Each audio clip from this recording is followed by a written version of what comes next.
So here, Surat split. Who defeated whom? Bihari Ghosh, the moderate leader, defeated Lala Lajpat Rai. Tilak automatically stood disqualified.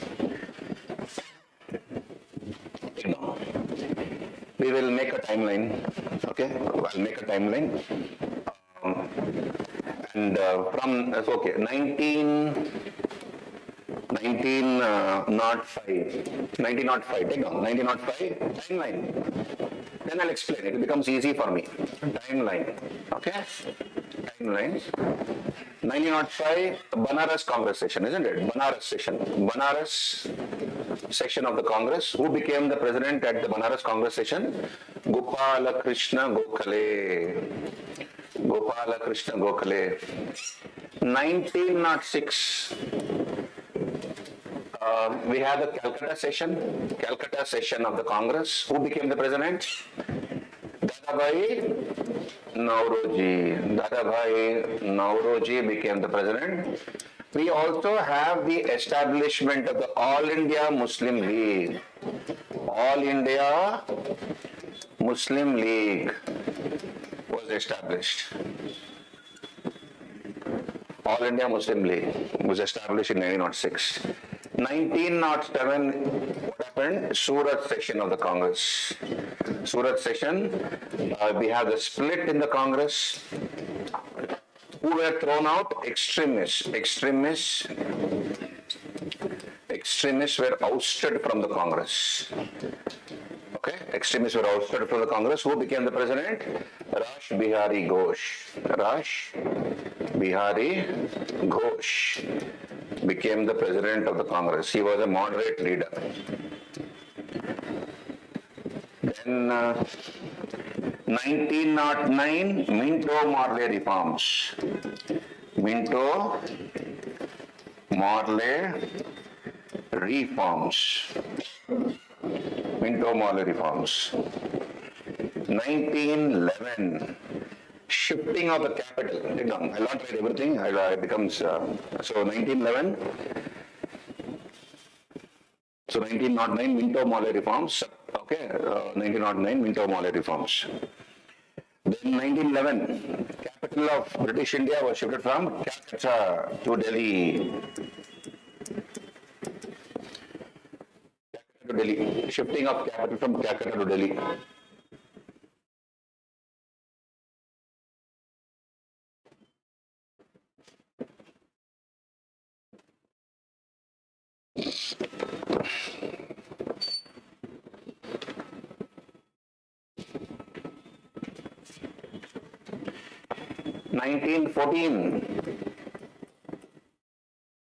Beginning of World War I.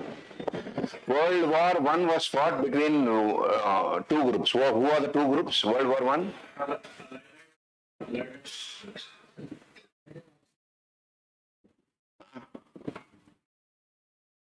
World War II, man. Allied and Axis powers.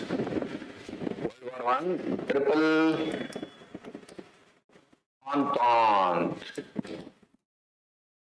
Says Triple Alliance.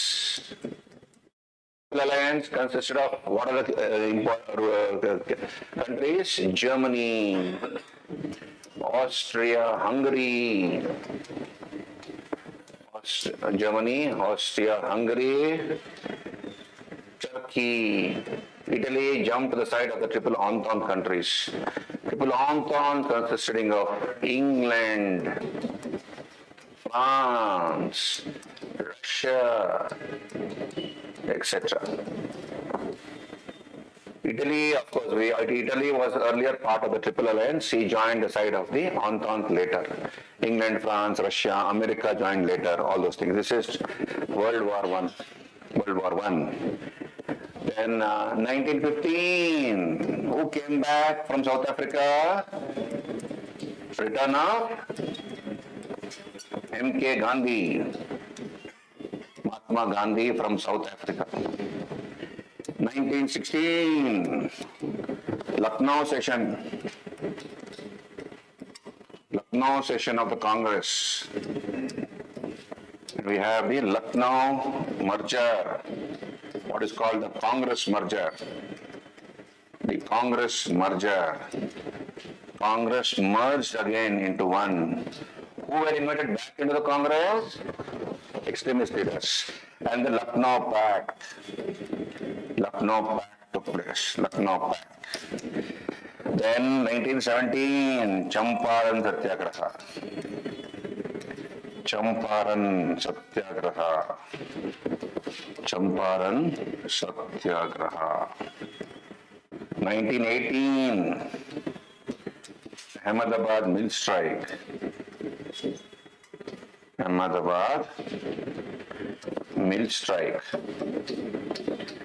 And Khed Satyagraha. Khed in Gujarat, Khed Satyagraha.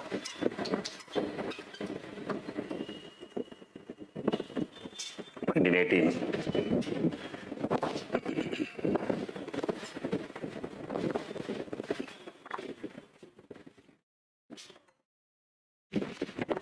Khed Satyagraha.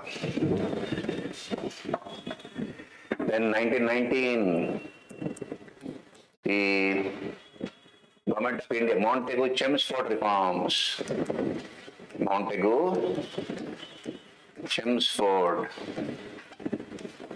reforms leading to the Government of India of 1919. The Jallianwala Bagh massacre. 1920, August the 1st, beginning of non-cooperation movement.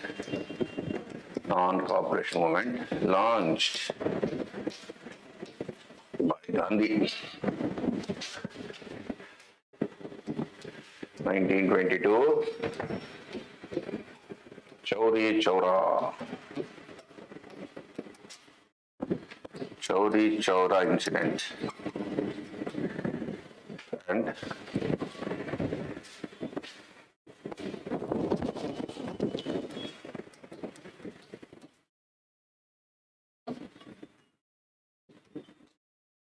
withdrawal of a non-cooperation movement.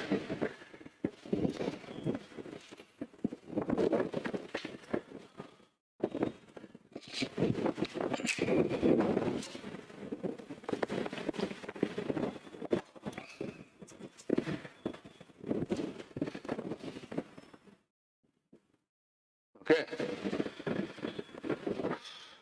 Can I go back?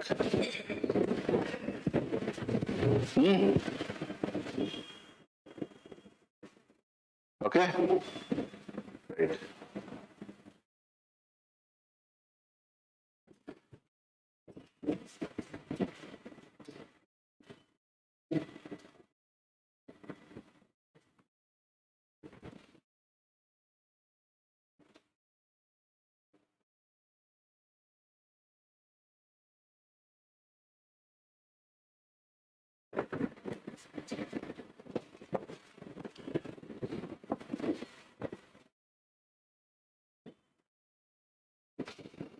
Okay, so 1907, Surat session, extremists were defeated and thrown out of the Congress, and Raj Bihari Ghosh became the president.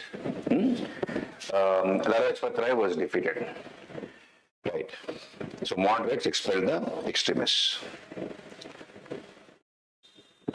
Then we have the establishment of the All India Muslim League. All India Muslim League was established in 1906.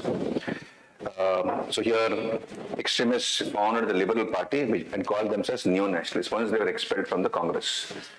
Then we have Tilak being sent away to Mandalay jail for 6 years. Okay, and he was in Burma. Vande Mataram movement ended with the Morley Minto reforms. Okay. Then we have annulment of the partition of Bengal. 1911, the partition of Bengal was cancelled by the British in 1911.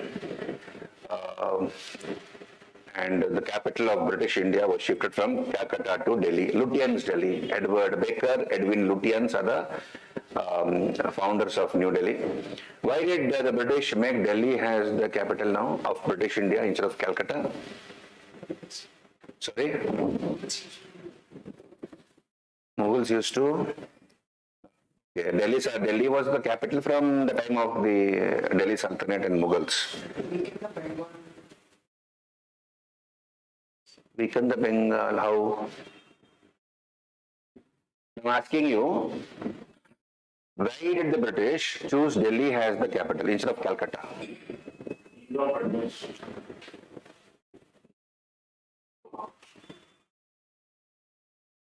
Nothing like that.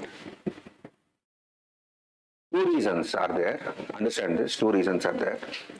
One is, Delhi was politically peaceful compared to Calcutta. Calcutta was the hub of anti-British activities. Headquarters of opposition to British came from Calcutta. Politically, Delhi was peaceful. That is number one. Second reason is, it was always the desire of the Muslims to see Delhi as the capital of India, because it had been the capital from the time of the Delhi Sultanates and the Mughals. So Muslims were demanding, why don't you make Delhi as their capital, as the capital of India? And they wanted to placate the Muslims. 1911, the partition of Bengal was cancelled, because it was against the sentiments of the Indians. So Bengal again became one. Bengal again became one. And who felt let down? Muslims. Hey, you fellows, you said we will give you a separate province in the form of East Bengal and Assam, and the Muslims were supporting the British. In 1911, the British cancelled or annulled the partition of Bengal, and Bengal province was again united. Muslims felt let down. To placate the Muslims, maskafy the Muslims, placate ante make them feel little comfortable, they shifted the capital to Delhi, which was the long-standing demand of the Muslims. These are the only two reasons. Hello, are you there with me?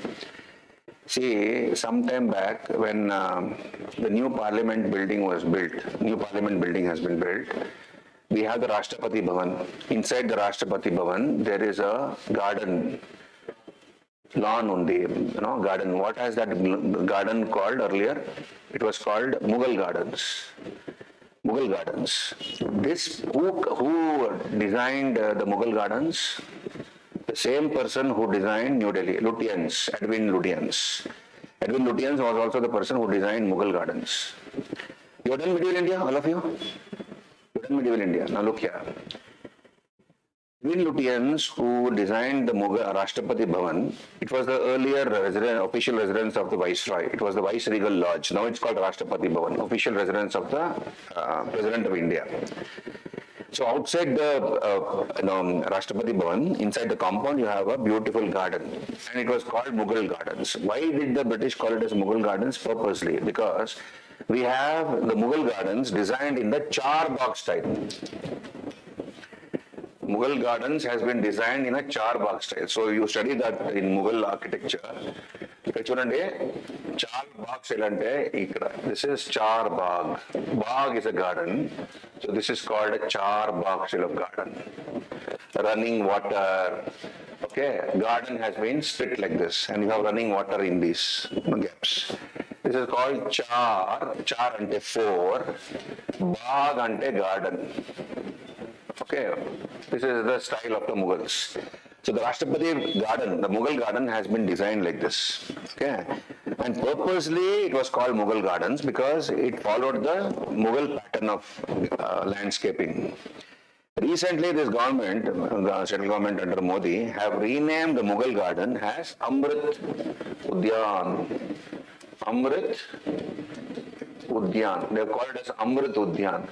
This particular name is not appropriate according to many historians because this mimics the Mughal pattern of landscaping. So to call it as Amrit Udyan would be wrong. Anyway, let me not digress. So the capital was shifted to Delhi for two reasons. One is Delhi was politically peaceful. Politically peaceful compared to Calcutta. And number two, second reason is to placate the Muslims. placate the Muslims who felt let down when the partition of Bengal was annulled or cancelled. And this was the long-standing demand of the Muslims, Indian Muslims, that you should make Delhi as a capital. Okay, so this is why Delhi was made the capital. We'll come back here. So Delhi Darbar takes place. Okay, King George V and Queen Mary. When they landed in Bombay, they were, see, please understand. Have you gone to Bombay here? Anybody? Yes or no? Nobody. You have gone. You have the Gateway of India. Why was the Gateway of India built? They set foot on the soil of India, they entered India there in Bombay, exactly on that spot where these two people came. King George V and Queen Mary, they have built one monument. That is the Gateway of India. When Britain left India, after India's independence, when the last British soldiers and officers left India, they left India, the shores of India, through the Gateway of India. So to mark the arrival of these two people, the Gateway of India is built. You see here, this is the reception. They are being received, and you see the sea here. Photo on the. Where is sea in Delhi? Sea is not there in Delhi. It is in Bombay. So here you can see the ship and all that. Boats and ships are there, guarding the this particular area, because these two people are being received at Bombay. So the Delhi Darbar took place. This is the Delhi Darbar. Okay. It took place in Delhi, but they have been received here. King George V and Queen Mary attended the Delhi Darbar, and there in the Delhi Darbar, it was annulled. The partition of Bengal was annulled, and the capital of British India was shifted to Delhi. Yemandi, clear? Then 1914, in the timeline, what have you written? 1914, shifting of 1914, beginning of World War I. In 1915, Mahatma Gandhi returns to India. You see, Mahatma Gandhi is sitting here. This is Mahatma Gandhi. He returns from South Africa, and on this day, he returned to India, January 9th, 1915. January 9th is celebrated as what? You're right. Pravasi Bharatiya Divas. Very good. Pravasi Bharatiya Divas. NRA Day. Pravasi Bharatiya Divas. Because on that day, Mahatma Gandhi returned to India. January 9th.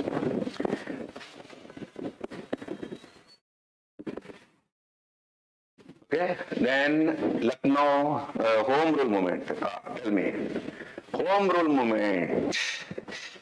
I am asking you questions from topics which you have already done. National movement you have done, in modern India you have done. Now tell me, Home Rule Movement ante yemi, and why was it started?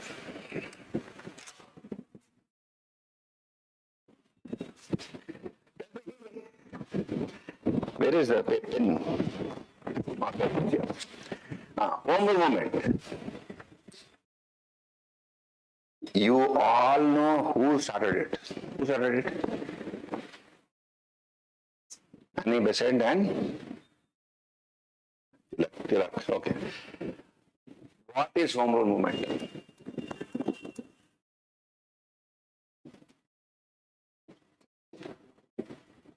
Why was it started? Huh? Oh, Indian Home Rule. Okay, that is Swaraj or Home Rule. Indian should only rule over India means it will be independence. Was the aim of the Home Rule Movement independence? No. It was nothing but demand for home rule, like the colonies in Australia, New Zealand, Canada, which the British had, which were also part of the British Empire, but there British had introduced elections. People had elected their representatives in those elections, and they were running the government under the overall control of the British Empire. That is called Home Rule. Now question is, who began the Home Rule movement and why? You answer that part.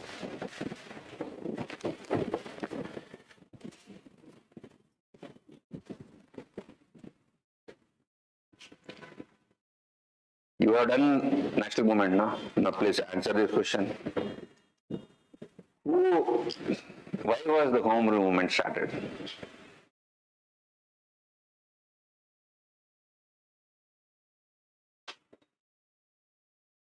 Till now, whatever I have done, have you understood? Okay, now listen. 1907, what happened at Surat? Surat split. Who were thrown out of the Congress? Extremists were ousted from the Congress. Kicked out. So, Congress was dominated by the Indian National Congress was dominated by the moderates. Moderates were running the Congress. 1914, World War I began. Question is, what was India's stand in World War I? What was India's stand in World War I? Was India supporting or opposing?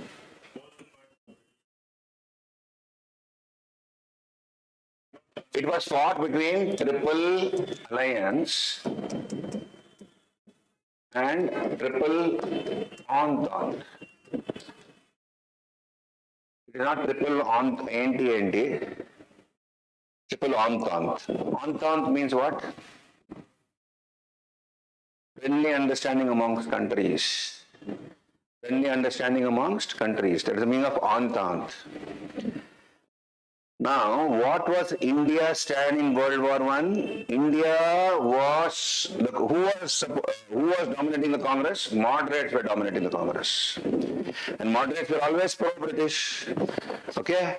I'm making you think. Okay? Now, moderates were supporting the British in its war efforts.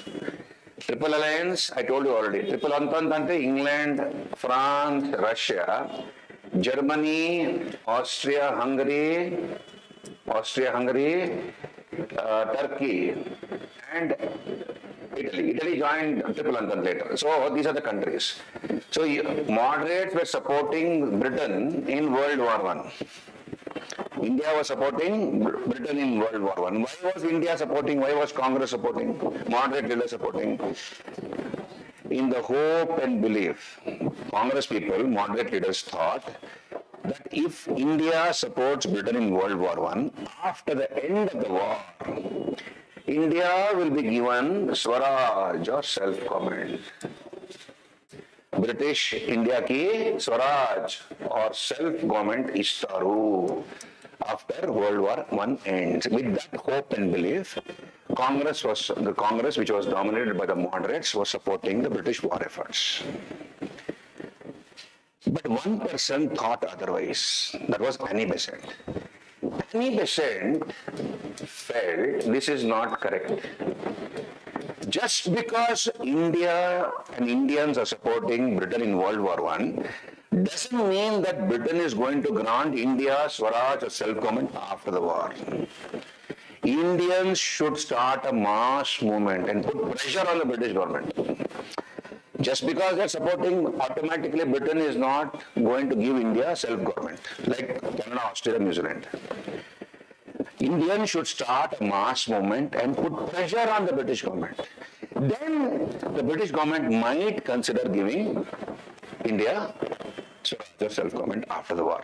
She wrote her ideas in her newspapers. What are the newspapers written by Annie Besant?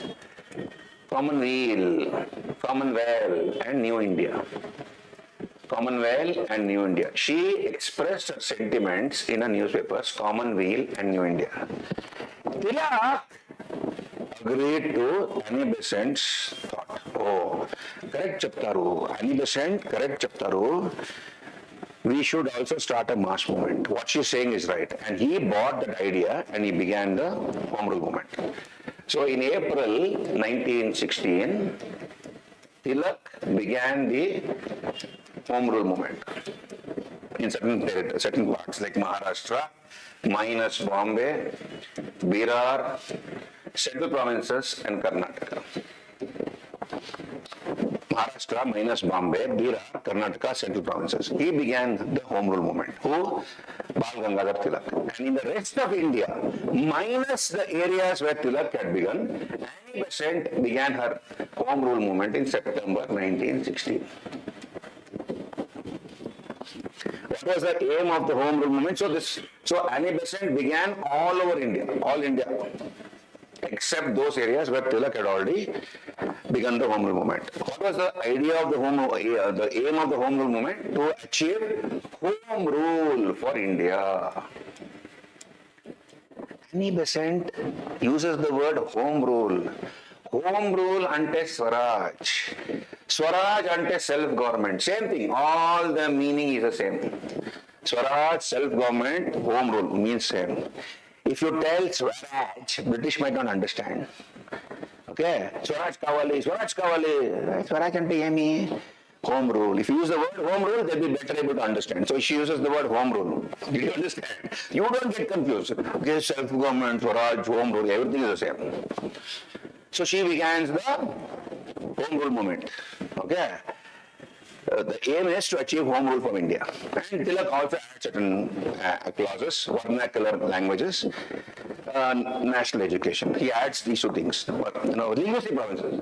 Tilak adds linguistic provinces. The aim is to achieve linguistic provinces.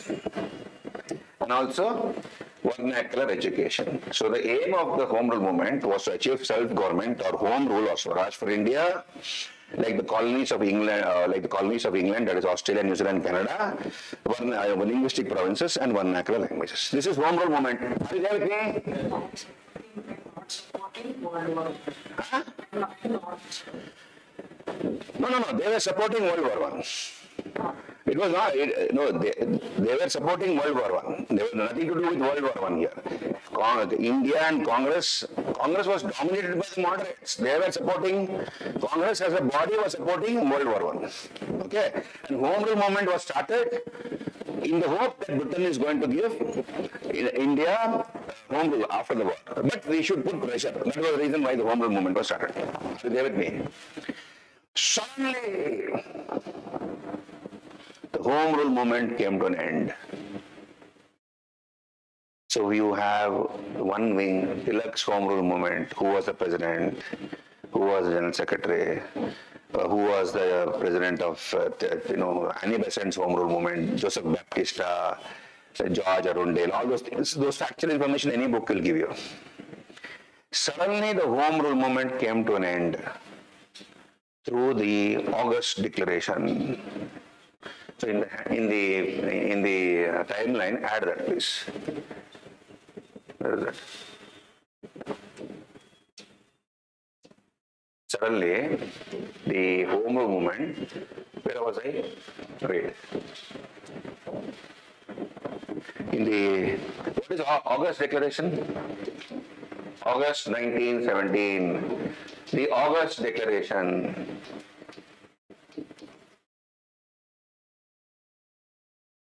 August Declaration of Montagu. Montagu's August Declaration.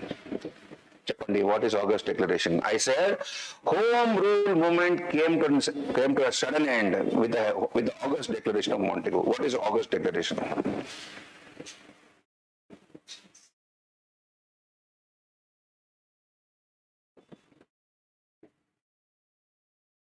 Who was Montagu? Secretary of State for India. So, ఇక్కడ చూడండి, entire country home rule movement జరుగుతుంది. Okay, it's going on. Entire country. And suddenly there was a statement given by Edwin Montagu on the floor of the British Parliament. Secretary of State for India, Edwin Montagu, on the floor of the British Parliament gives a statement. That is called Montagu's Declaration. August Declaration. It was made in the month of August. Therefore, it's called August Declaration or Montagu's Declaration. Montagu's Declaration.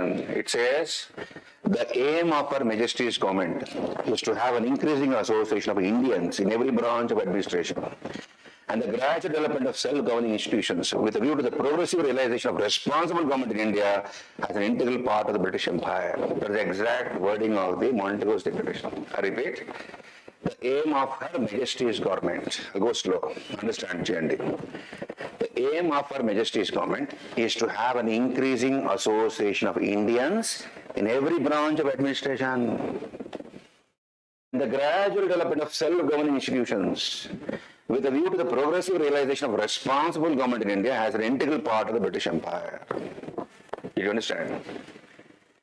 The aim of Her Majesty's government is to have an increasing association of Indians in every branch of administration and the gradual development of self-governing institutions with a view to the progressive realization of responsible government in India as an integral part of the British Empire. And whatever Indians are demanding through the Home Rule movement is henceforth a declared governmental policy. You want to Home Rule na?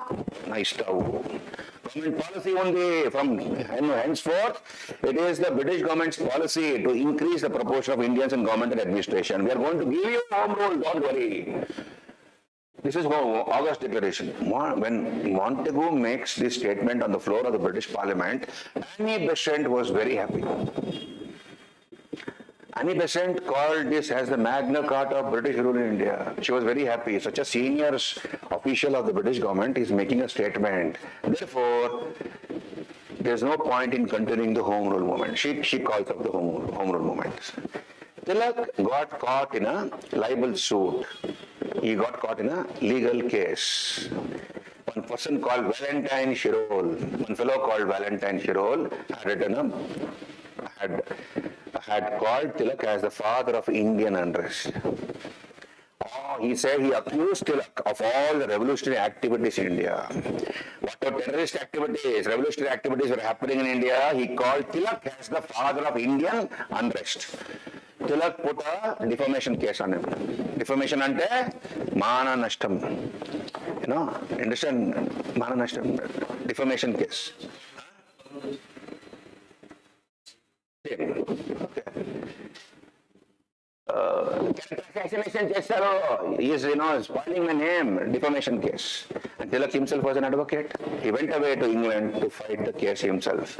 The Tilak Home Rule movement also came to an end. This is how the Home Rule movement suddenly came to an end. Clear? Now look here. Look at the timing of the declaration of Montagu. Why did Montagu make this declaration at this point in time, August 1917? Britain wanted the increasing support of Indians in World War I. Britain, such a huge country, India, with such a huge population, immense economic resources. So Britain wanted India's continuing support to World War I. That's the reason why he makes a statement. Okay, and Surendranath Banerjee withdrew from the Congress. He withdrew from the Congress and established the Indian Liberal Federation. Surendranath Banerjee. This is called the second split in the Congress. This is called the second split in the Congress. When in the first split happened, 1907. Okay, when the extremists were kicked out. Second split happened now. And Surendranath Banerjee established the Indian Liberal Federation, which acted as a separate party supporting the British. Okay, are you there with me? This is Home Rule movement. Okay.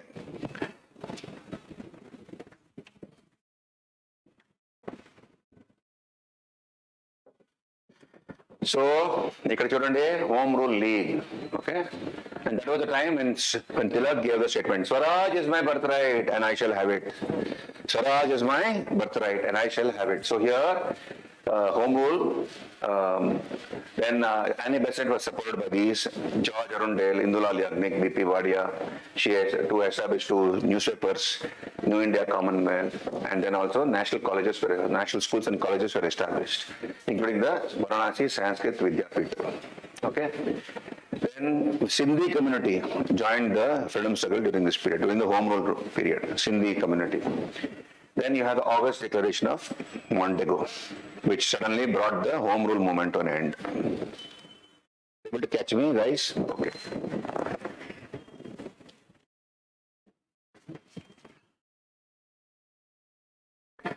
Then we have Lucknow Session and Lucknow Pact. Lucknow Session and Lucknow Pact.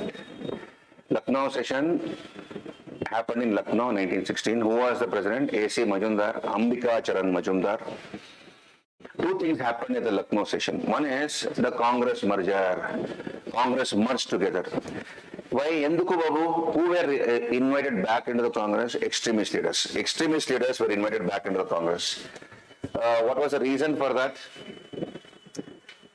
Reason for that is Lucknow merger Who played a very important role in this? It was Annie Besant. Annie Besant played a very important role in the Lucknow merger. She convinced the moderate leaders, please take back the extremists back into the Congress. You don't fight amongst yourself, you come together and fight together your common enemy, the British government. And moderate leaders like Gokhale had died. They were staunch extremist opponents, Gokhale and Firoz Shah Mehta. These two people had died by then. Firoz Shah Mehta. So, as a result, Annie Besant was able to convince the other moderate leaders to take back the extremists. That is called Lucknow merger. Congress merged together. And then we have the Lucknow Pact.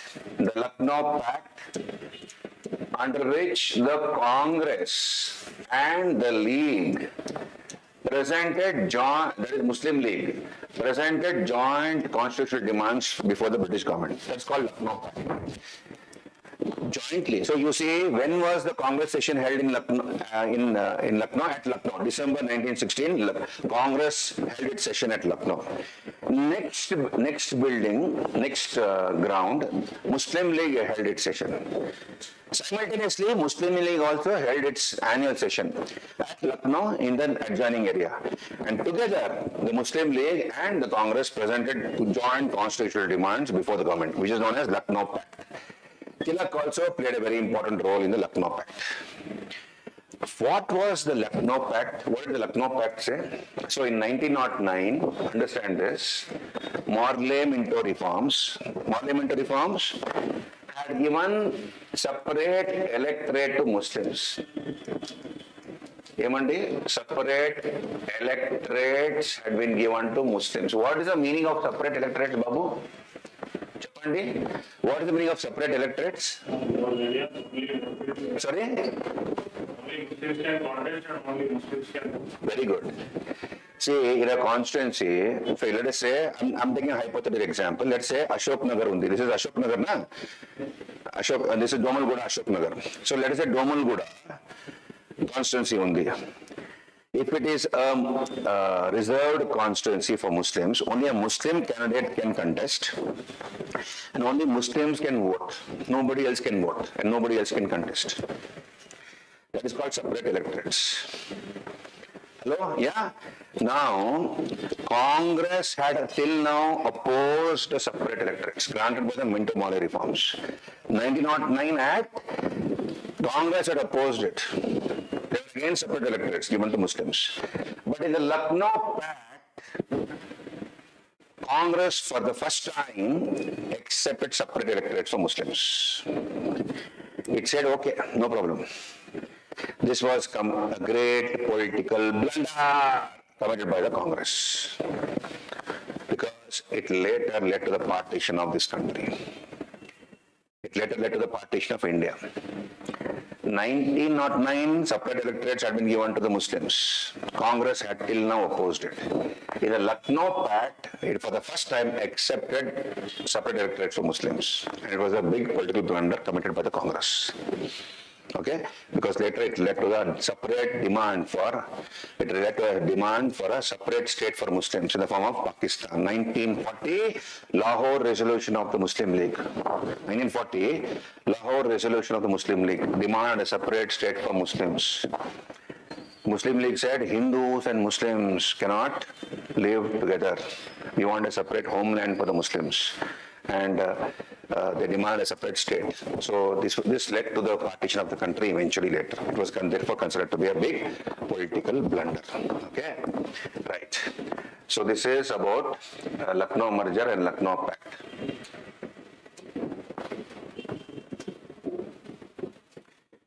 See, Annie Besant was, so since she had played a very important role in bringing the Congress together, extremists and moderates together, she was elected as a president of the Congress. She was the first woman president of the Congress, Annie Besant, 1917, Calcutta session.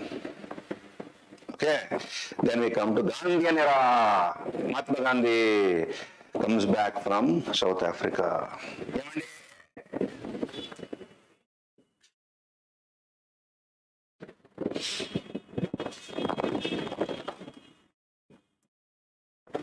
Read this book. Gandhi, small booklet on the, read this book, very useful for your exam. Gandhi alive. Gandhi alive, not wife. Gandhi alive. By Krishna Kripalani. Krishna Kripalani. Read this book, small book. From the exam point of view, very important, interesting undi, very useful undi. Understand Gandhiji. Easy to criticize. Okay, nowadays, Gandhi has no respect because everybody is criticizing, Many people are anti-Gandhi nowadays. Okay. Particularly the right-wing leaders. Only on Gandhi Jayanti, Gandhi is remembered. Only on Gandhi Jayanti. Okay, now we'll come back here. Now, what do you know about Gandhiji? Gandhiji. Okay, so, wait, very interesting this is.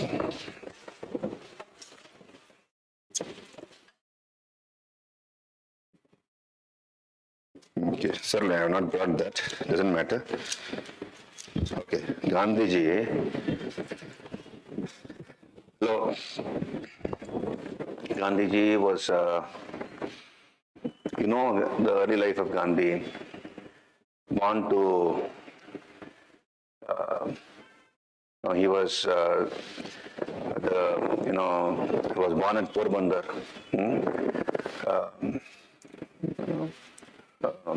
And early experiments, he tried to smoke cigarette, and he cut off the gold ring from his brother's hand because he had taken a loan. He tried to eat non-vegetarian food, all those things. And by the time he turned 13, he was married to one girl, isn't it? She was also a 13-year-old girl. Kasturbai. So Kasturbai, so he became he was married at the age of 13 years to a girl of the same age. When his father was on the deathbed, understand this, when his father was on the deathbed, he was taking the last breaths of his life. Gandhi was having sex with his wife in the next room. And that's when his father died. And when he came to know, he felt very, very guilty. For the rest of his life, he felt guilty. My father was dying, and I was having sex in the next room with my wife. He felt very guilty. He called it the lure of the flesh. I could not control my lust. Okay, the desire for flesh, that is opposite sex. So he felt very guilty for that. Anyway, before his father had died, he had written a letter. Gandhiji wrote a letter that I tried to smoke. I had stolen a piece of gold from my brother's ring and cleared off the loan. I tried to eat non-veg. All those things he confessed to his father and asked his father, please pardon me. His father was on the deathbed. He read that letter. His father did not say anything. He was crying. He had tears in his eyes. And later his father died. And after his father died, he completed his SSLC, that is intermediate SSLC, at Rajkot. He finished his higher education, 10th standard at Rajkot, and then the family decided that he should go to England for a degree in law. Because his grandfather was the prime minister, his father was the prime minister of a particular state, and then he had to carry forward the family tradition. They were diwan ante prime minister. His grandfather was a diwan, his father was a diwan, and he had to carry forward the family tradition. So just when he turned about 18, he was already the father of a child. He was the father of a son, Gandhi. And he set sail for England for a 3-year degree in law. So 3 years he stayed in England. He finished his law. Initially he was enamored of the British culture. He tried the suit, the hat, the 3-piece suit, ballroom dancing. He was enamored of Western culture for about 6 months. He tried all those things. Then he lost interest and he totally focused on his studies. He read voraciously. He studied about Lord Buddha. He studied about Islam and Prophet Muhammad. He studied the Bible, the New Testament, the Buddha, and the Light of Asia. All those things. He read all those books. And then he finished his law and he came back. He came back and he decided to start a practice at Bombay. He was about 21, 22 when he came back to India after a 3-year degree course, law degree course, and he was bar at law. He was called to the bar, but he came back. He did not want to practice in England. He came back.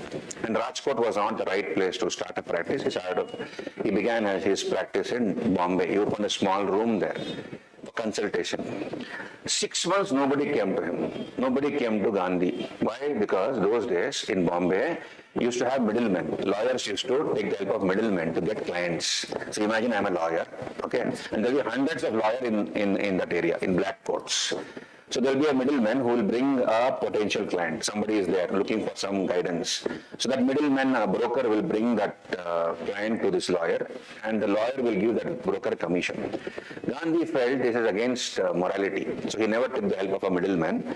So he was just sitting idle for 6 months, and 6 months one man automatically walked in on his own.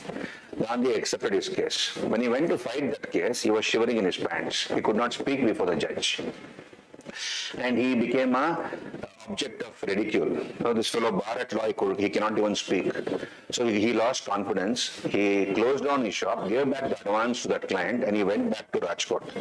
And for 3 years, he did what is called clerical drudgery, copying petitions, drafting petitions, such things. It was way below his potential. He was an advocate, bar at law from England, and he was doing all these things like a clerk. And that's why Gandhi calls it as clerical drudgery. He had a family to take care. He had a wife and a child to take care. And then in 1893, he got an opportunity to go to South Africa. There was a company in Gujarat, Abdullah Seth and Company. They had a senior lawyer in South Africa, and that senior lawyer wanted an assistant, a junior lawyer. And this company in Gujarat, don't do that, it's irritating me. Okay, so here in this company in Gujarat wanted an assistant to assist the senior lawyer, and they found Gandhi, the right person on paper. So and it was a 1-year contract. In 1893, he went to Durban, South Africa. He landed in Durban, okay, and he had to travel to Pretoria, from Durban to Pretoria. Right. So in a train, so he sat in this train. The Indian host, he stayed for 3 days. He stayed in Durban.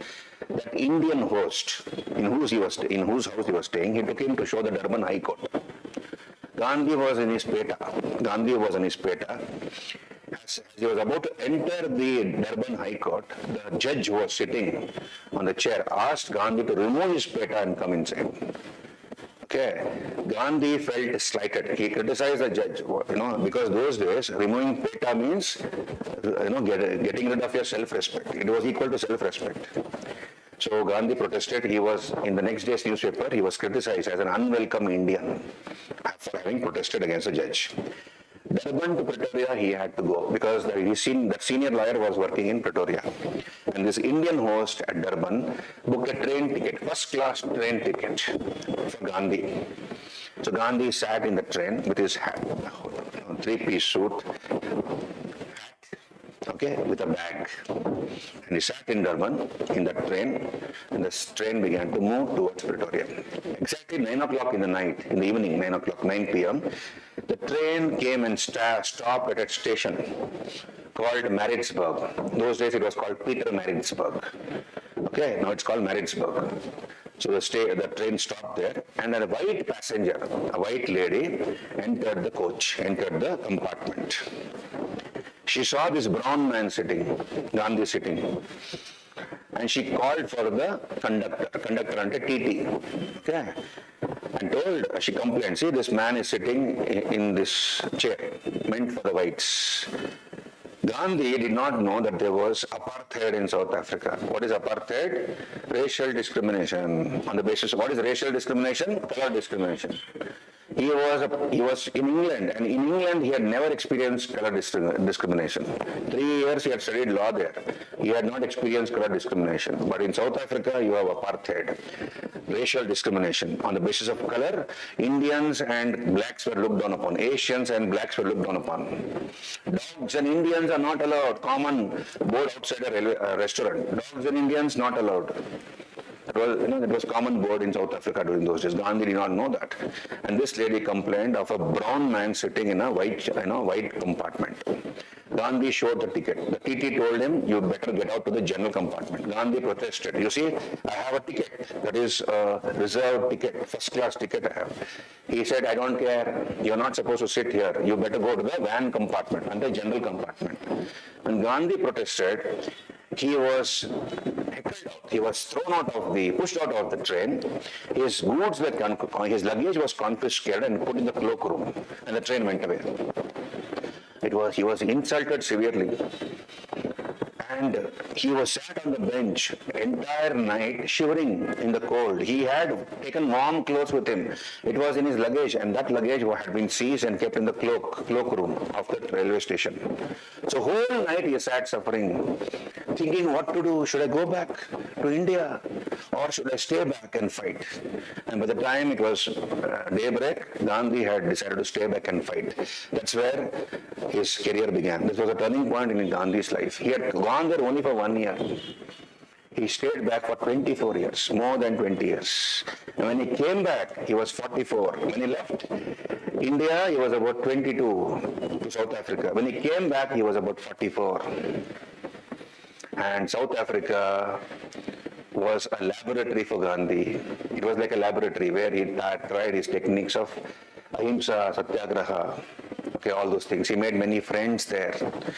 And he opposed this racist policy of the government there. He established the Phoenix Farm at Durban, Phoenix Farm to house the Satyagrahis, and the Tolstoy Farm at Johannesburg.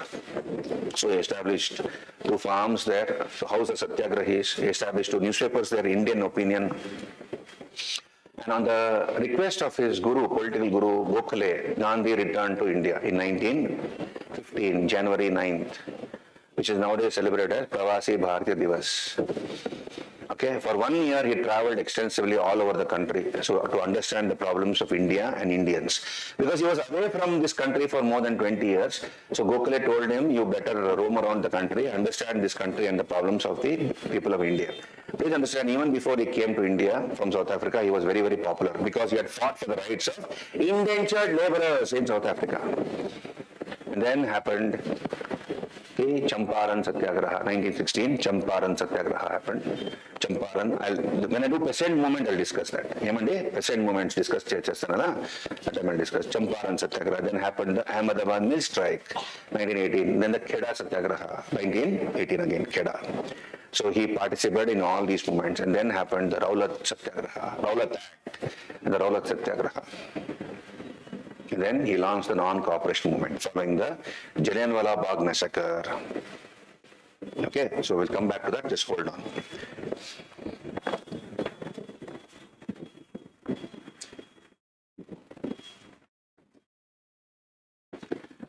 So here, you see here, Gandhiji. So you see Gandhian era, 1915 onwards. So he was inspired by the writings of all these authors. Leo Tolstoy's Unto This, the Kingdom of God is Within You. Then John Ruskin's Unto This Last. And then of course Edwin Arnold's Song Celestial. And then of course the Henry David Thoreau's Civil Disobedience. So he was inspired by the writings of all these scholars. Right? Then he founded 2 ashrams for community living in South Africa. One is the Phoenix Farm at Durban, and then the Tolstoy Farm at Johannesburg. He established 2 newspapers, Indian Opinion and Hind Swaraj in South Africa. In 1915, he came back on January 9th, established a Sabarmati ashram in Ahmedabad, and his first political campaign was the Champaran Satyagraha. He fought for, you have indigo cultivation in Bihar, in Champaran district of Bihar. And farmers had to grow indigo forcibly on 3 by 20th of their land. That's called Tinkatya system. What is Tinkatya system? When I discuss Champaran Satyagraha, peasant movement, I'll highlight that part. So I don't want to go into the details now. So he fought for the rights of farmers, and as a result, a commission was appointed which cancelled the Tinkatya system. And the British European planters shifted their base to Bihar from Bengal. From Bihar, they shifted to Bengal. See, second campaign was in Khed Satyagraha. Khed Satyagraha, what is this Khed Satyagraha? I'll tell you that later. And Ahmedabad mill strike. These are the three campaigns he participated in. And then, of course, he became the messiah of the masses. Okay, he fought for the rights of mill workers and farmers. Okay. Then we have, of course, the non-cooperation movement. Non-cooperation movement. Now, what was the reason why the non-cooperation movement was established? We'll talk about it. So we have the non-cooperation movement.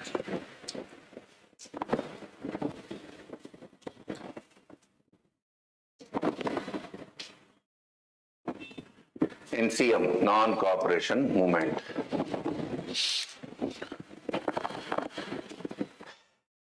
Was launched by Gandhi on August the 1st, 1920 to correct three wrongs. What are the three, to correct three wrongs committed by the British? One is the Punjab wrongs. To correct three wrongs, the Punjab wrongs. Number two, the Khilafat wrong. The Khilafat wrongs.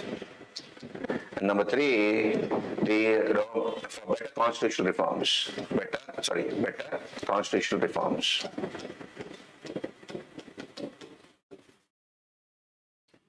Better constitutional reforms. Non-cooperation movement was launched by Mahatma Gandhi to correct the three wrongs, the Punjab wrongs, the Khilafat wrong, and the for better constitutional reforms. What is this Punjab wrong? You're right. Now look here. We have revolutionary terrorism. Revolutionary terrorism began during the Swadeshi movement. This is the first phase of revolutionary terrorism. Youngsters like you people, youths, they took to the cult of the bomb. Okay, they began to use terrorist methods to oust British authority. That included assassination of unpopular British officials, from the lowest to the highest, from the clerical level to the Governor General Viceroy level. Okay, assassination of unpopular British officials. So they indulged in assassinations. Then they indulge in political dacoities. What is political dacoity? Looting banks, post offices, treasuries, etc. Why? Because they required money to fund their activities. You require money to buy guns, rifles, bullets, okay, to publish revolutionary literature. So they engage in political dacoities. They publish revolutionary literature. Okay? And they were inspired by revolutionary movements abroad, like the Sinn Féin in Ireland, the Young Turks in Turkey, okay, etc. Now, World War, understand this, I'm explaining non-cooperation movement. World War I had begun. When did it begin? 1914 to 1918, World War I, 4 years. And the British anticipated that the terrorists, revolutionary terrorists, might take advantage of the ongoing World War I and create terrorist activities. So therefore, they had, they wanted to give exemplary powers to the police. They wanted to give exemplary powers to the police. And we have a committee which was established, known as the Rowlatt Committee. A committee was established, known as the Rowlatt Committee. It was headed by a person called Sidney Rowlatt. It is also called Anarchical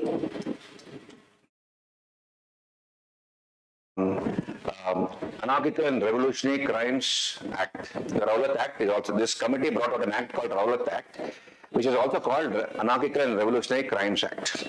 The Anarchical and Revolutionary Crimes Act.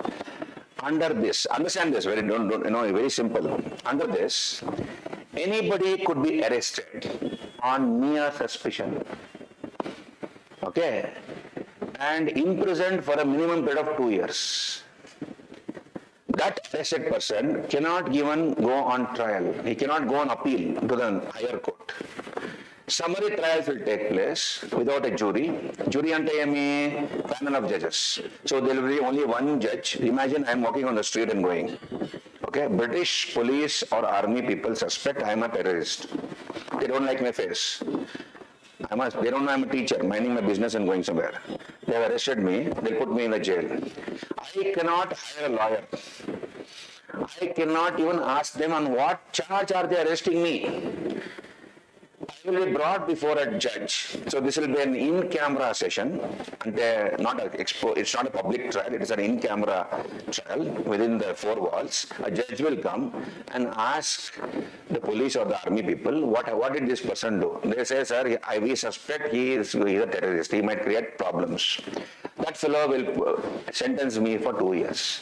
So 2 years I have to sit in the jail without knowing why I have been imprisoned. And I can't even go on appeal. This is the Rowlatt Act. Did you understand? Hello? Yeah? So exemplary powers the police to arrest anybody on mere suspicion, and that person even cannot go on appeal. Now Gandhi felt that this is against habeas corpus, basic civil rights.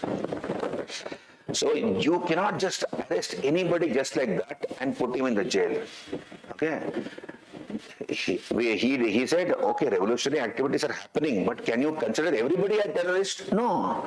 Therefore, Gandhi decided to protest against this particular act. Okay. He fixed April the 6th. He fixed April the 6th, 1919 as the day when the entire country will have an harta, will follow a harta. So he established a Satyagraha Sabha. In a peaceful manner, we'll protest. Okay. That includes picketing of shops selling foreign goods, liquor, etc. And people will oppose the Rowlatt Act. In fact, there were 2 bills as part of the Rowlatt Act. They are called black bills. So the Rowlatt Act is also called Black Act for that reason. So there were 2 bills as part of the Rowlatt Act, and that is called the Black Act for that reason. Now what happened is, April the 6th, 1919 was the day fixed as a day for All India Hartal. On April the 10th, 1919, 2 leaders of the Punjab were arrested at Amritsar. Okay, Saifuddin Kichlu and Dr. Satyapal. Dr. Satyapal and Saifuddin Kichlu.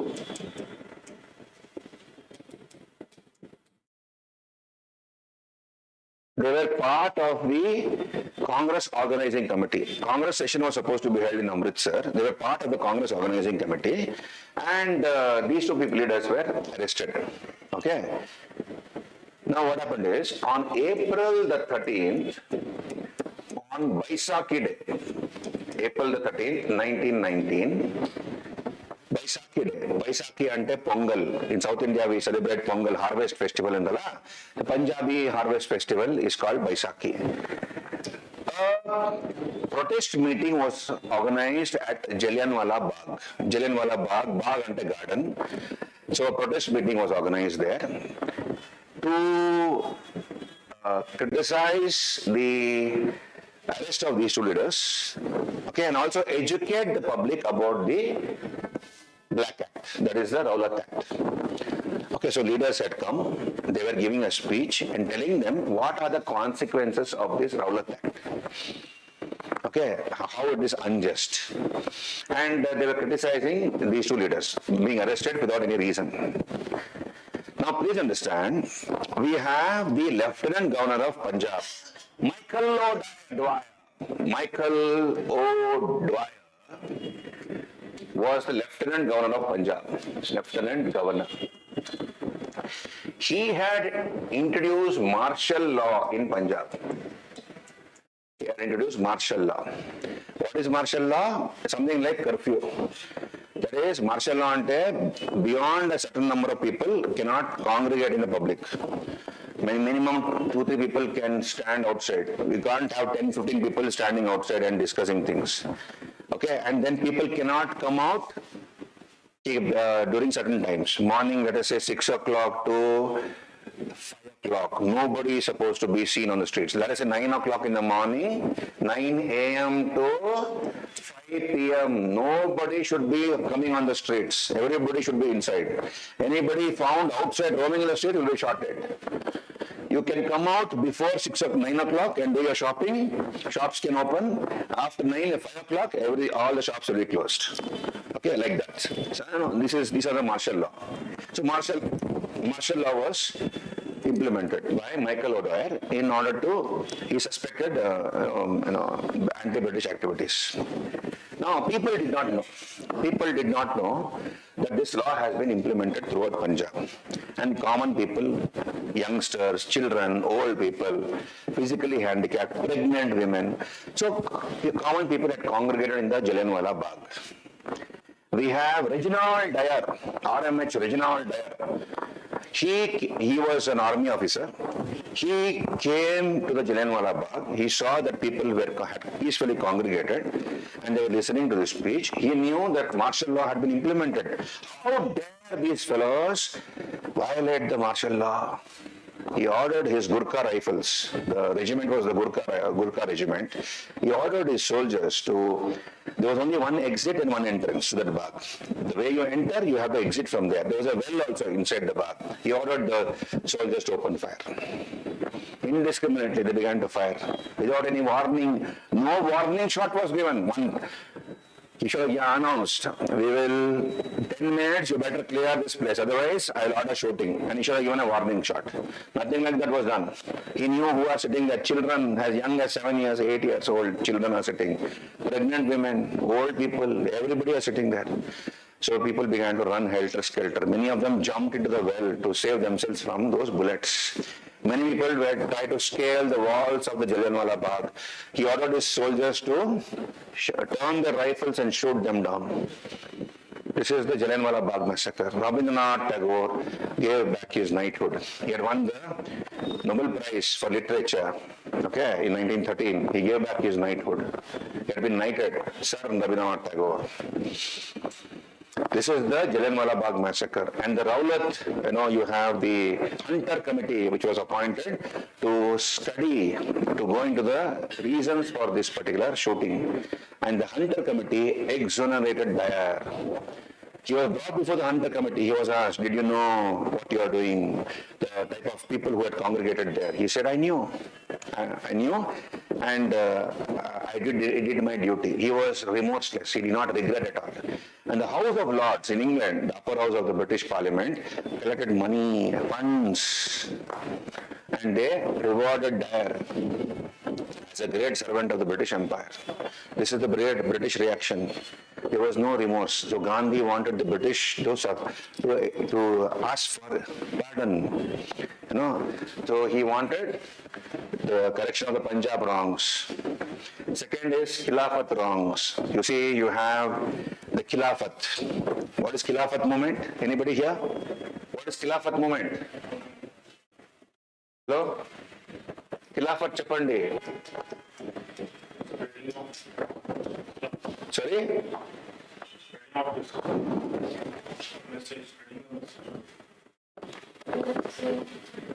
World War I Triple Alliance versus Triple Entente.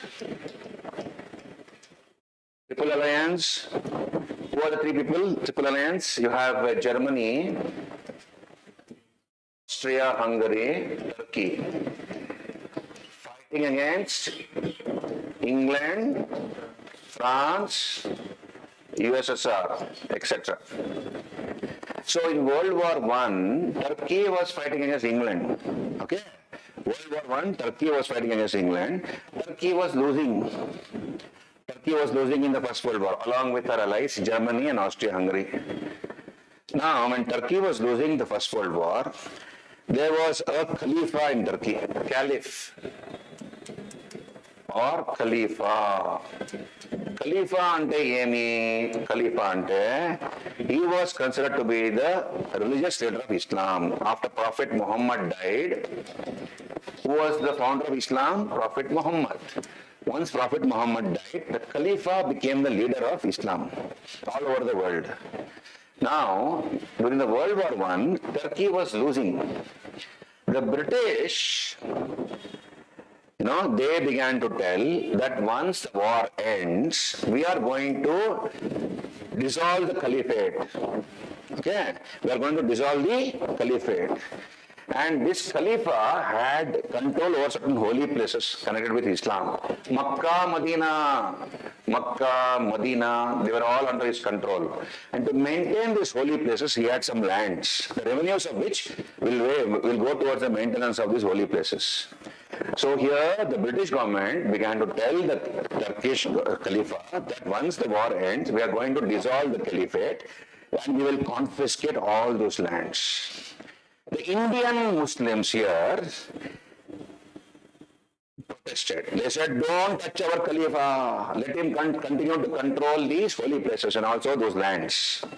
So as a result, the Khilafat movement was begun here by the Ali brothers, Maulana Muhammad Ali, Shaukat Ali, etc. This is Khilafat movement. Did you understand? Now, Gandhi saw this as a very good opportunity to involve the Muslims in the freedom struggle. Because till then, you have the British, playing the criminal card, making the Hindus fight against the Muslims. So Gandhiji told that the Congress is supporting the Muslims in their fight for Khilafat. Muslims felt very happy and they made Gandhiji the president of the All India Khilafat Committee. This is the Khilafat movement. So here, the non-cooperation movement was launched by Gandhiji to correct the Punjab wrongs, that is the Jallianwala Bagh massacre, the Khilafat wrongs, okay, and better constitutional reforms. What is this better constitutional reforms? You see here in the 1919 Act, now you see we have done Home Rule movement. And the Home Rule movement had suddenly come to an end by the Montagu's Declaration. What was the Montagu's Declaration? We are going to give you Home Rule, don't worry. But what did the British government do? They passed the 1919 Act. Under the 1919 Act, Indians were not given Swaraj. Swaraj was not given. Home Rule was not given. Instead, they introduced diarchy. Diarchy at the provincial level. Under this diarchy, subjects were divided into reserved and transferred. I'll come to this later, constitutional history. This part I'll come to it later. So subjects were divided into reserved and transferred. All the important subjects were called reserved subjects under the charge of a governor who will be assisted by officials nominated by him. Officials will help the governor in running these subjects. Transferred subjects were in the hands of ministers, Indian ministers, elected, okay, and helped by councillors. Now, this is called diarchy, rule of two. No, Swaraj, British did not give Swaraj, they in turn gave diarchy. Diarchy was criticized by the Indian leaders. So they demanded better constitutional reforms. We don't want this, whatever you're giving, we don't want that. So they wanted better constitutional reforms. They were not happy with the diarchy granted by the 1919 reforms. So the non-cooperation movement was launched by Gandhiji to correct three wrongs. Did you understand? Punjab wrongs, Khilafat wrongs, and better constitutional reforms. August 1st, 1920, it was launched. The same day, Tilak died. Tilak died on this day. On the same day, the NCM was launched, non-cooperation movement was launched. Gandhiji told the people of India that if you follow ahimsa and satyagraha, it should be totally non-violent. Okay, if you follow ahimsa and satyagraha, I will guarantee you that British government is going to give us Swaraj within a year. That's what he told the people of India. So non-cooperation movement was launched. Okay, did you understand? What was the strategy to be followed by the people of India? Ahimsa Satyagraha. So all over the country, the non-cooperation movement is going on. The terrorists, revolutionary terrorists also, joined, many of them clandestinely supported Gandhi's non-cooperation movement. But then suddenly what happened is, in February 1922, February the 4th, I think, okay, at a place called Chauri Chaura in Europe, UP, Gorakhpur district of UP. Suddenly the movement became violent. How? Look, imagine we are all satyagrahis. We are all satyagrahis. We are wearing khadi, we are carrying the flag, and we are peacefully marching and going. Okay, and they were marching in front of a police station. Police pyades, police officials and constables, they were watching these satyagrahis. The main group had passed by. The main group of satyagrahis peacefully had passed by the police station. Some fellows were coming behind them. They got split up from the main group, arms are chatting and coming slowly. The British saw them and they began to, with their lathis, build them up. Without any provocation. They have not done anything. They are quietly going and were walking and going, and they had been separated from the main group, and they began to hit them without any provocation. They began to shout in pain, scream in pain. And the main group who had passed, they were far away, they turned back. Police are hitting our fellow satyagrahis. Suddenly they became violent. So the old satyagrahis came charging at the police station. The police saw the entire mob coming. They ran into the police station and they locked the police station from within. They closed the door and locked the police station from within. Now these peaceful satyagrahis who had become angry because of this police unprovoked lathi charge surrounded the police station. They took stones and sticks and threw at the doors and windows of the police station. They broke some window panes also. And what did they do? They set fire to the police station. 22 policemen became tandoor. Don't write tandoor, they were burned to death. 22 police station became burned to death. They were burned to death. Suddenly the movement had become violent. Gandhiji called off the movement. This is a Chauri Chaura incident. He called off the movement. Do you understand? He called off the movement. What was the reason why he called off the movement? He was criticized by everybody. Subhash Chandra Bose, Jawaharlal Nehru, Motilal Nehru, everybody criticized Gandhi. One incident, just because of one violent incident, how can you call off the movement? What you did is wrong. That's what they criticize. But Gandhi stuck to his guns. And on hindsight, if you look at, understand Gandhiji on hindsight after so many years, he was right. He was right in calling off the movement. Why was he right in calling off the movement? Two reasons are cited. One is, it was more than 2 years since the non-cooperation movement had been launched. Mass movements cannot be sustained for any length of time. They have a gestation period. People lose interest after some time. People already had lost interest in the non-cooperation movement. Okay, so this is number one. And Gandhiji had sensed it. And number two, in case he had not called off the non-cooperation movement because of this Chauri Chaura incident, Chauri Chaura could have set a precedent. It could have set an example for others to follow suit. Others could take to violence. And if others take to violence, it will give a license to the British authorities to clamp down, use force. See, the British had a lot of power with them. Police, army, weapons, everything was with them. They can easily use that force and violently suppress the movement. Therefore, more lives would have been lost. So for these two reasons, Gandhi was very right in calling out the movement. Okay? Gandhi was arrested and put in the jail. Because he was the one who called this movement, he was put in the jail. But within a few months, he was released because of appendicitis. He was suffering from appendicitis. An operation was due, therefore he was released from the prison. Clear, Baba? All of you know what happened. When suddenly the non-cooperation movement was called off by Gandhiji following the Chauri Chaura incident, the revolutionary terrorists became very, very angry. Revolutionary terrorists became very angry. Okay, and that is the second phase of revolutionary terrorism. They did not like Gandhi calling off the movement. They said our method is the best method. Yemanda, our method is the best method. We should not follow Gandhi or anybody, and that is the second phase of the revolutionary terrorism. Phase 2 of revolutionary terrorism began after the sudden calling of the non-cooperation movement. Now what? There is a lull in the entire country. Lull ante everything has become quiet. Till now, everybody had an agenda as part of a non-cooperation movement. Now, Gandhiji has called off a non-cooperation movement. Everything has become quiet. There was one person. His name was C.R. Das. He was the Congress president at Gaya. He was the INC Congress president at Gaya in Bihar. He suggested council entry. Understand this. Under the 1919 Act, elections had been introduced. Elections had been allowed.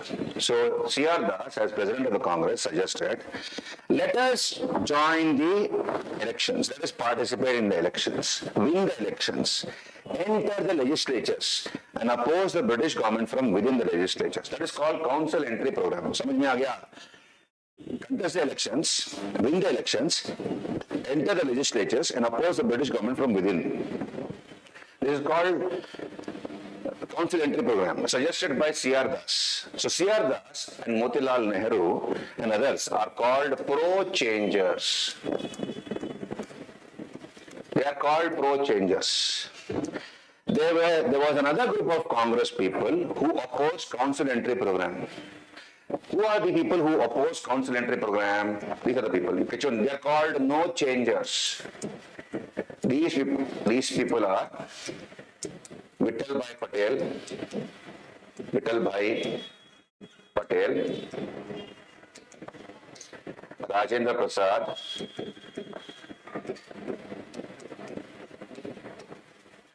Vallabhbhai Patel, etc.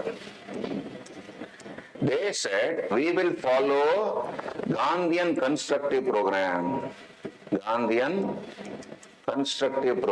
We will not do anything like that. We will contest elections, enter the legislatures, and oppose the British government from within. So there was again a possibility of a split in the Congress between the pro-changers and the no-changers. When C.R. Das's proposal for council entry was not accepted by Gandhi and his Gandhi chelas, Gandhi's supporters, C.R. Das resigned from the Congress presidency and along with Motilal Nehru established the Congress Khilafat Swaraj Party. Congress Khilafat Swaraj Party.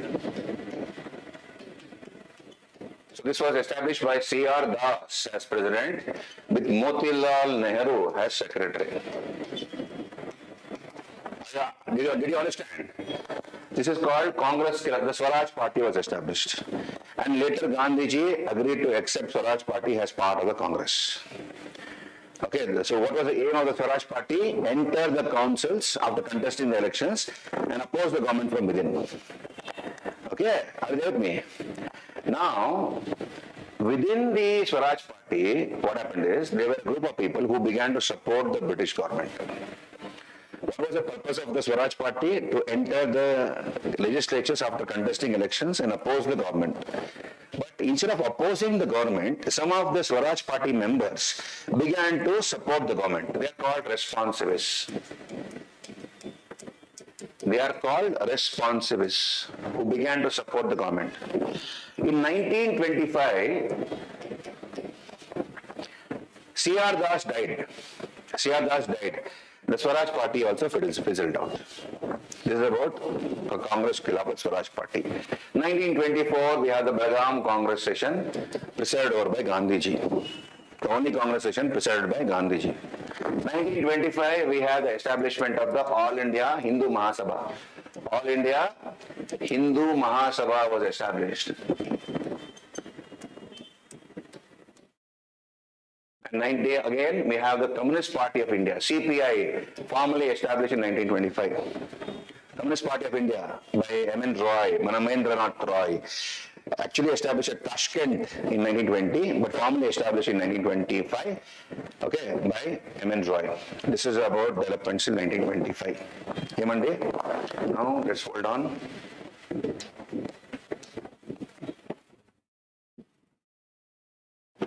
So,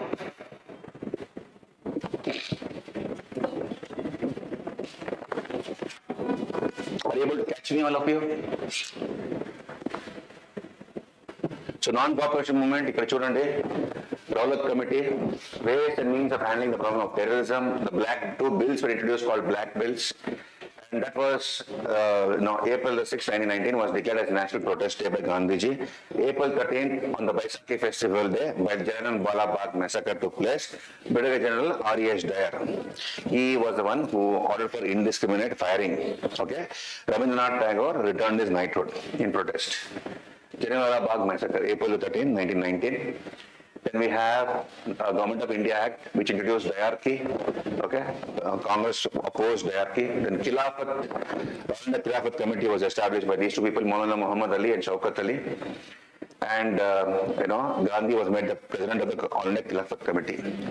Then, so NCM, non-cooperation movement, was launched for meaningful constitutional reforms to punish the guilty in the Punjab excesses and for protecting the Khilafat.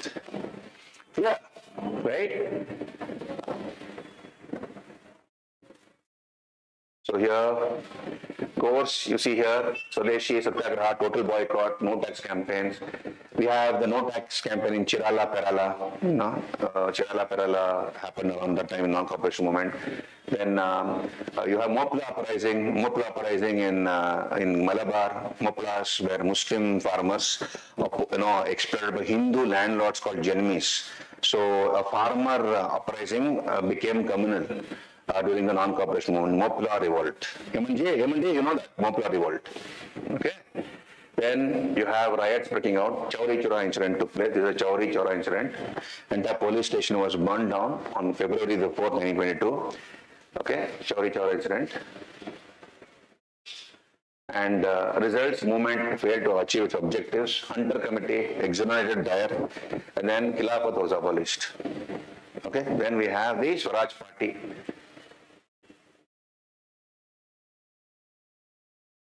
Okay, pro-changes versus no changes. So C.R. Das suggested council entry. C.R. Das, Motilal Nehru, Vijay Patel were called pro-changes. No changes were these people. Subhash Chandra Bose, Rajendra Prasad, Jawaharlal Nehru, Vallabhbhai Patel. Congress, Khilafat, Swarajya Party contested elections.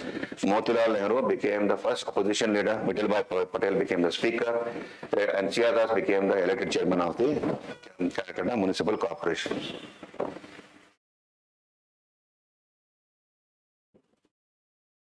Okay. Then 1924, Alexander Muddyman Committee to review the diarchy, introduced under the reforms of 1919. 1924, Gandhi presided over the Belgaum session. Congress membership was fixed at 24 paise or 4 annas. Then All India Hindu Mahasabha, Communist Party of India. 1927, Harcourt Butler Committee to study relations between British India and Princely States was established. Okay. Then Simon Commission. Okay, tomorrow I'll continue from here onwards. How was it? You're able to catch me? Huh? Like a story, 10, 15 year story, you keep on revising. So I'll give you a timeline first. Then I'll give you the next timeline tomorrow. Baki ka. Abhi dekhenge questions. Where is that question?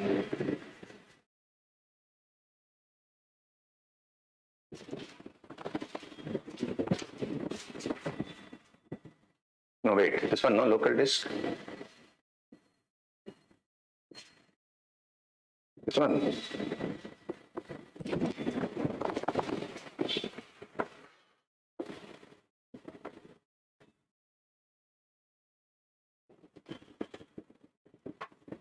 So wherever there is an economic topic, I'll discuss that later, okay?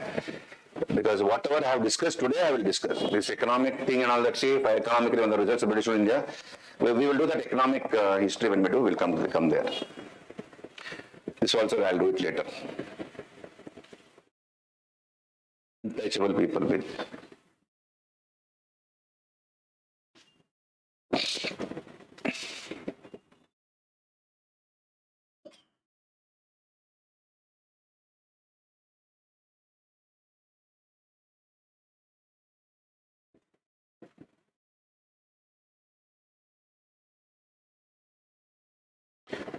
So during the Indian freedom struggle, the National Social Conference was formed. What was the reason for its formation?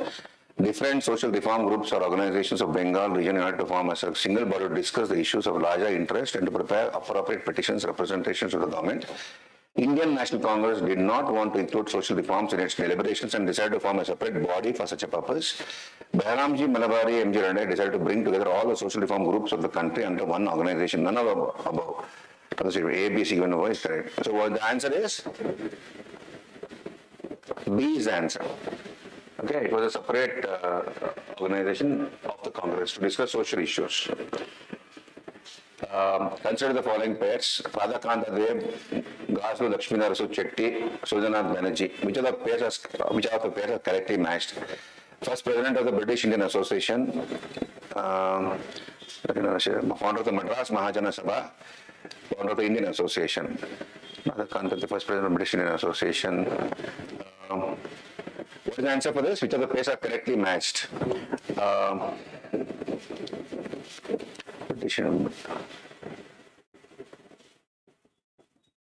Gaslu Lakshminarasu Chetty, founder of the Madras Mahajana Sabha is correct. Sudhanath Banerjee, founder of the Indian Association, that is also correct. Radhakanta Dev, first President of the British Indian Association. I think that is also correct. 1, 2, 3 should be the answer for this. Okay. Then Annie Besant was responsible for starting the Home Rule movement.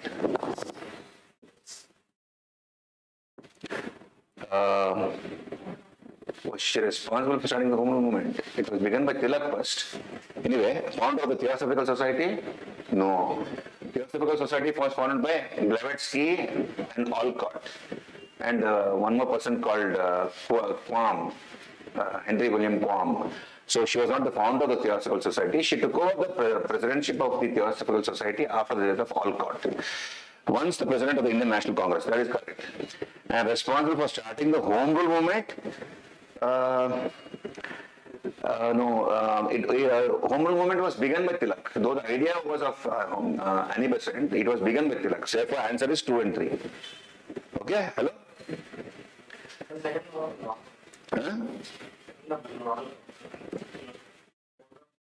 The answer would be under 1 and 3. The C is the answer then, huh? Is it? It can be only that. Founder of the Theosophical Society is wrong. Responsible for starting the Home Rule movement, and once the president of the International Congress, 1 and 3 would be the correct. So C is the answer.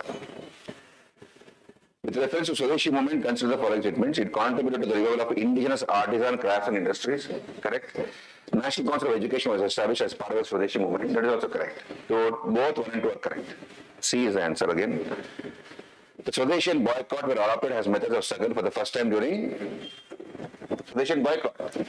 Agitation against partition of Bengal, Home Rule movement, non-cooperation movement, Simon Commission. It was partition of Bengal. A. Partition of Bengal made by Lord Curzon in 1995 lasted until the First World War, when Indian troops were needed by the British and the partition was ended. King George V abrogated Curzon's Act at the Royal Darbar in Delhi in 1911. Gandhi launched B, na? B. King George V abrogated Curzon's Act at the Royal Darbar in Delhi in 1911. Okay. First World War is wrong because the First World War began in 1914. So the B is the answer.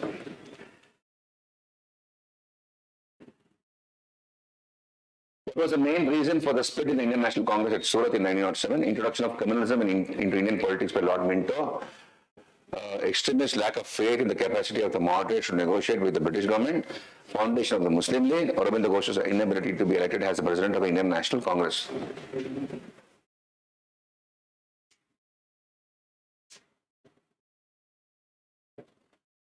A seems to be the best answer.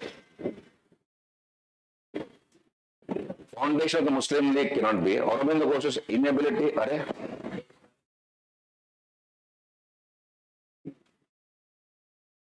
Extremist lack of faith in the capacity of the moderates to negotiate with the British government.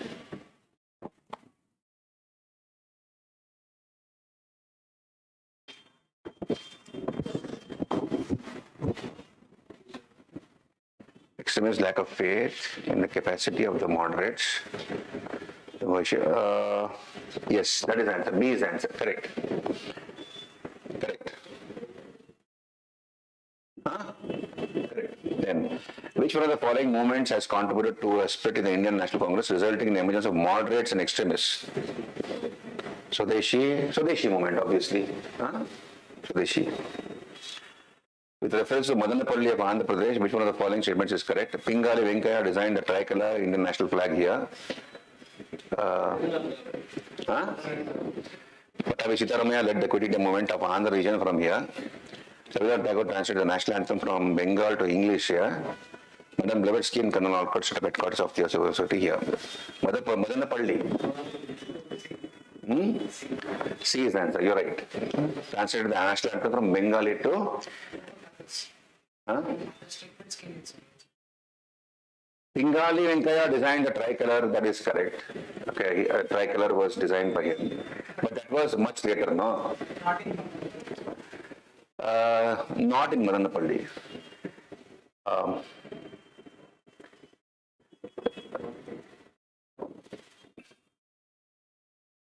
Pitabi Sitamaramiya led the quitting movement of Andhra region from here.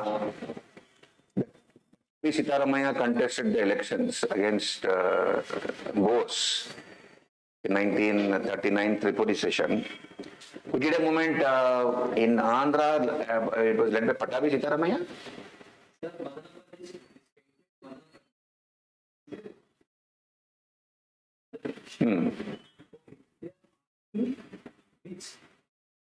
Situation is done there.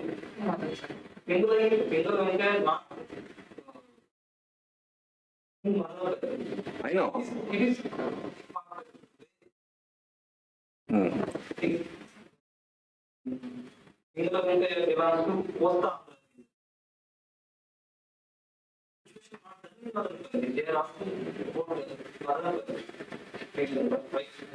So this is C's answer, right, for that. Rest are all not relevant.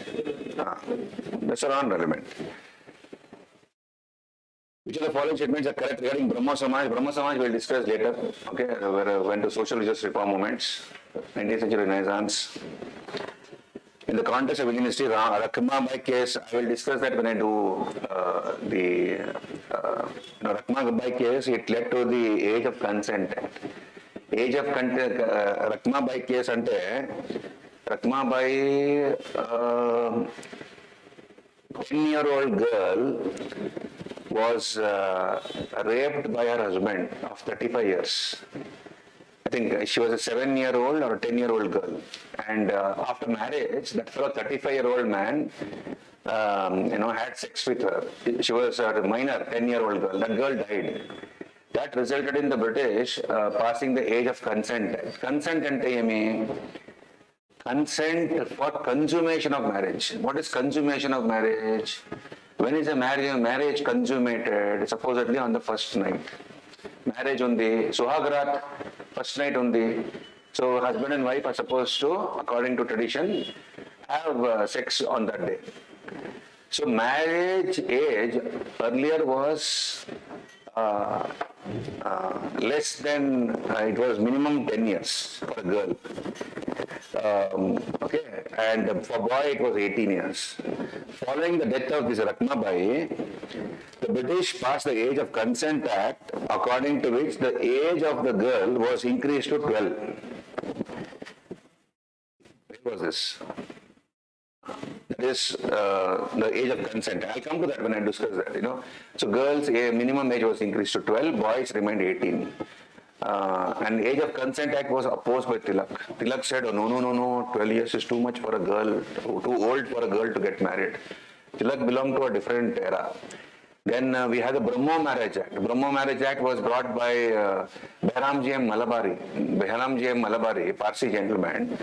He was responsible for the age of, the Brahmo Marriage Act or the Civil Marriage Act, which increased the age of a Brahmo girl for marriage to 14 and 18 for boys. The Age of Consent Act is the Rakma Bai case. I'll come to that later. Brahmo Samaj and all that.